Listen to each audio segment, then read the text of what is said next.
Posibleng maging star witness laban sa Maute Group ang nakatakas na binatilyong inakalang miyembro ng grupo. Saksi si Bam Alegre. Exclusive!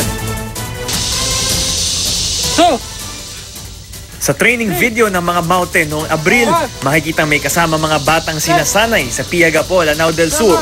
Sa mga litratong bigay ng source naman nakuha sa Marawi nitong Mayo, makikita ang ilang menor de edad na na-recruit na ng Maute. Hindi na nga bago ang paggamit ng mga menor de edad, kaya inakala rin ng mga otoridad na Maute ang 14 anyos na binatilyong Maranao na ito. Sa pagsasalaysay ng testigo sa provincial prosecutor, May 24 daw, nang ikomandir ng mga Maute ang kanyang motorsiklo at isinama siya. May 28 naman daw ng umaga nang tumakas siya. Kabilang sa mga nangyari sa pagitan ng May 24 at 28, ang bantang pupugutan siya. Kaya ipinaubaya niya ang motorsiklo sa isang Usman na iniangkas siya para mag-roving sa Marawi.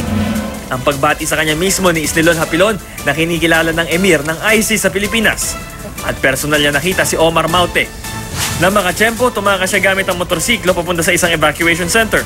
Dahil mamumukaan pa niya ang mga nakasamang terorista, posible siyang maging star witness laban sa kanila. Inilapit na siya sa Public Attorney's Office ng mga pulis kasama ang kanyang nanay. Hindi natin mababanggit yung pangalan kasi bata siya eh. So pinano lang natin yung affidavit niya but in due time baka magagamit natin to file a case. Tinitiyak ng pamahalaan ang seguridad ng testigong menor de edad maging ang kanyang mga kaanak. Mula rito sa Iligan City, ako si Bam Alegre, ang inyong saksi.